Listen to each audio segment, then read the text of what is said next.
Ouïe, ouïe, ouïe, ouïe, ouïe, ouïe. Je ne sais pas si vous êtes comme moi. Alors moi, je suis passé chez Total Energy il y a 3 4 ans. J'en suis ravi, sincèrement, j'en suis ravi. C'était beaucoup moins cher et puis je trouve que leur application, voilà, c'est très bien fait, c'est solide en plus, hein, c'est Total.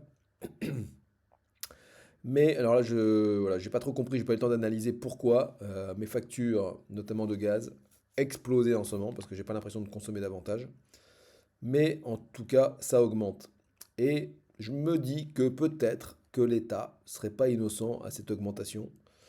Mais bon, je suis un petit peu malhonnête dans mon approche parce que j'ai vu que c'était plutôt la consommation qui était en hausse et pas forcément les taxes ou le montant des contrats.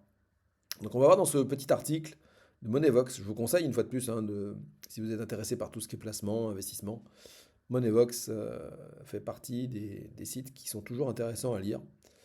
Il y a beaucoup de publicité sur Moneyvox, mais voilà, ce sont plutôt des bons partenaires. Donc là, vous pouvez y aller. Enfin, des partenaires qui travaillent avec moi, mais des bons acteurs, on va dire. Hein, donc, à vérifier tout le temps, mais bon, on va voir. Donc, on va parler facture de gaz et d'électricité, de ce qui va se passer en 2025. Les factures de gaz et d'électricité vont-elles grimper ou diminuer? Pour moi, je viens de vous le dire, ça prend plutôt le sens de l'augmentation, mais on va voir ça. Cette année signera la sortie définitive du bouclier tarifaire mis en place pendant la crise de l'énergie et certaines taxes ou composantes de la facture devraient augmenter. Pour autant, une partie des consommateurs verront leur facture d'électricité diminuer. Bah, moi, j'adorerais. Donc voilà ce que l'on sait. On remercie le journaliste pour cette analyse. Les prix du gaz et de l'électricité ont augmenté en 2024, comme le montrent les données des observatoires du marché de détail publiées par la Commission de régulation de l'énergie. Pour un client consommant 2400 kWh, je sais pas, voilà. Un jour, il faudrait aussi éclaircir tout ça parce que ça ne veut pas dire grand-chose. Il faut dire qu'il faut aller éplucher sa facture, savoir combien on consomme de kilowattheures. Et généralement, on ne le fait jamais. Enfin, moi, je ne le faisais jamais. Voilà. Donc, je commence à regarder un peu de plus près tout ça. Mais c'est toujours très compliqué de décrypter donc, une facture. C'est comme un contrat d'assurance vie de banque ou d'assureur.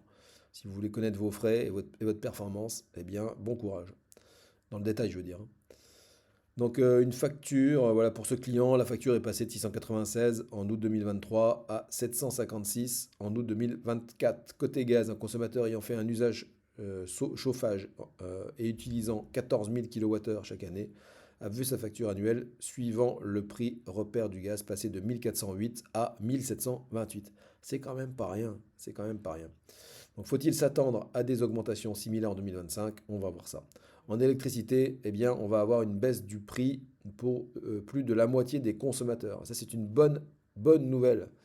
Donc un terme que personne ne connaît, l'assise sur l'électricité, donc aussi appelée la TICFE, avait suscité de vifs débats pendant les discussions autour du budget. L'ancien gouvernement voulait revoir à la hausse cette taxe payée par tous les consommateurs. Face à l'opposition, il avait un peu revu sa copie. Résultat, l'assise va bien être augmentée en février, mais uniquement pour revenir à son niveau d'avant-crise, soit 32 euros par mégawatt-heure, plus l'inflation, voilà, contre 21 mégawattheures aujourd'hui. Un consommateur, petit encart, un consommateur utilisant 8500 kWh par an paye aujourd'hui 178,50 euros au titre de l'accise sur l'électricité chaque année. Il payera 272 euros si cette taxe passe à 32 euros. Donc 100 euros de plus quand même, c'est quand même pas rien. L'impact sur la facture de la hausse de cette taxe sera donc voilà, de plus de 100 euros par an pour les particuliers, car il faut prendre en compte l'inflation. Autre composante de la facture qui va connaître une hausse en 2025, le tarif d'utilisation des réseaux publics d'électricité, TURF. Donc il devrait être nécessaire d'augmenter le TURF de l'ordre de 10% en 2025, suivi de 3 années de hausse à l'inflation pour donner les moyens aux gestionnaires de réseau d'assurer leur mission dans de bonnes conditions. Et ça, j'ai envie de vous dire que c'est quand même ce qui est le plus important. Donc beaucoup d'investissements dans les réseaux sont nécessaires pour les entretenir et améliorer les interconnexions. L'évolution du TURF est normalement appliquée en août, mais pour éviter les mouvements de sens opposés à 6 mois d'intervalle, la CRE a annoncé que ce nouveau tarif entrera en vigueur dès février. Donc en février, voilà, bim, 2 à 3% d'augmentation sur le TURF. J'adore le terme. Selon les dernières annonces, les factures vont tout de même baisser de l'ordre de 14% en février pour les consommateurs ayant opté pour une offre au tarif réglementé ou une offre de marché indexés, soit plus de la moitié des particuliers. Vous savez quoi? Je ne sais même pas si je suis au tarif réglementé. Je ne sais même pas si j'ai une offre de marché indexée. Tout ça, c'est flou. C'est trop flou pour nous. Pourquoi cette baisse malgré la hausse du turf et de l'assise grâce à la diminution encore plus importante des prix de gros ces 2 dernières années? Ça avait explosé effectivement pendant la crise donc de 2022 sur l'Ukraine. Et là, donc ça a très fortement rebaissé. Voilà, donc à contrario, les consommateurs ayant choisi une autre offre de marché dont les prix évoluent différemment ou qui est fixe, doivent s'attendre à une hausse. Je crois bien comprendre que je vais être concerné en étant chez Total. Voilà. Pour autant, au niveau du prix, il n'est pas sûr que les offres aux tarifs réglementés deviennent de plus en plus intéressantes puisque la plupart des fournisseurs ont déjà répercuté la baisse des prix de gros en proposant des rabais importants ces derniers mois. Pour savoir ce qu'il en est de votre contrat, il sera possible de comparer les offres sur le site du médiateur une fois le nouveau TRV en vigueur. Mais rien n'est encore fixé car le montant du TRVE ne sera officialisé qu'en janvier, mi-janvier généralement. Dans le même temps, le gouvernement et les parlementaires devront adopter un ou plusieurs textes pour compléter le budget 2025, qui n'est pour le moment voté qu'à minima avec la loi spéciale.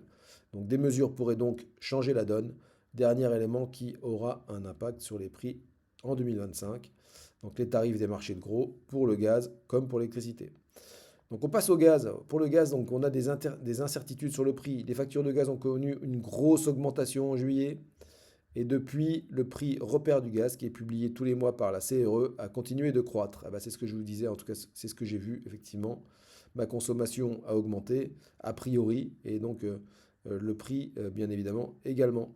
Donc l'année démarrera d'ailleurs avec une nouvelle hausse du prix repère moyen du kilowattheure. Il sera ainsi à son plus haut niveau depuis sa création. Pop, pop, pop, pop, pop. Effectivement, ce petit graphique nous montre bien que depuis juin 2023, on est au plus haut. Cette augmentation s'explique entre autres par la hausse du prix du gaz sur les marchés. Difficile de prévoir si cette tendance continuera l'année prochaine. Le cours du gaz a augmenté ces derniers temps. Il y a des incertitudes, même si le marché n'est pas trop inquiet malgré les tensions politiques. En revanche, bonne nouvelle concernant le tarif d'acheminement du gaz. Nous sommes passés à l'ATRT8, donc ça c'est du charabia, 7 à l'ATRD7, donc on passe de 7 à 8, de 8 à 7 en 2024 et ces tarifs sont valables jusqu'en 2027. Il pourrait y avoir des ajustements en août, mais ce sera marginal. Enfin, un autre élément pourrait avoir des conséquences pour vos factures de gaz, une hausse des taxes. Voilà, donc est-ce qu'on va avoir une hausse des taxes? Cette éventualité avait été évoquée par plusieurs parlementaires pendant les débats autour du budget. À l'heure où l'adaptation au changement climatique impose une accélération dans l'électrification de nos usages, il est paradoxal d'alourdir la fiscalité de l'électricité par rapport à celle du gaz, plus favorable, argumenterait par exemple des sénateurs. Si les sénateurs le disent, qu'est-ce que vous voulez que je vous dise? Donc hausse de la TVA sur l'abonnement, point d'interrogation. Actuellement, la TVA s'élève à 20% sur la fourniture de gaz et d'électricité et à 5,5% sur les prix de l'abonnement. Un taux réduit qui devait être revu. Le projet de budget initial prévoyait que l'application de la taxe sur la valeur ajoutée applicable aux offres de fourniture d'électricité et de gaz naturel et simplifié en uniformisant les règles dont relève la part abonnement et la part variable, conformément aux droits de l'Union européenne. Cette mise en conformité est neutre pour le consommateur, dans la mesure où ces incidences sont neutralisées dans le tarif de l'assise. Bon voilà, c'est Mathilde, bravo Mathilde Cyr, parce que c'est un sujet qui n'est pas toujours simple à traiter, c'est très très complexe donc dans les termes, etc. Donc ce qu'on retient, c'est que ça va quand même augmenter et du côté du gaz et du côté de l'électricité. Ça va baisser donc uniquement pour les clients qui sont restés fidèles à l'opérateur historique. Voilà. On continuera de traiter des sujets qui relèvent de votre budget quotidien, familial. Par exemple, j'ai vu que les tarifs sur les assurances habitation avaient là aussi explosé et avaient augmenté. J'ai reçu la mienne récemment et j'ai failli tomber à la renverse. Dites-moi si dans les commentaires si vous avez vu votre facture de gaz ou d'électricité vous aussi augmenter, si les autres factures, assurance habitation, assurance voiture, ont augmenté également. Et faites la chasse aux frais, renégociez vos contrats, gaz, électricité, faites des comparaisons. Ça prend un tout petit peu de temps, mais une fois que c'est fait, vous allez être forcément gagnant. À très bientôt.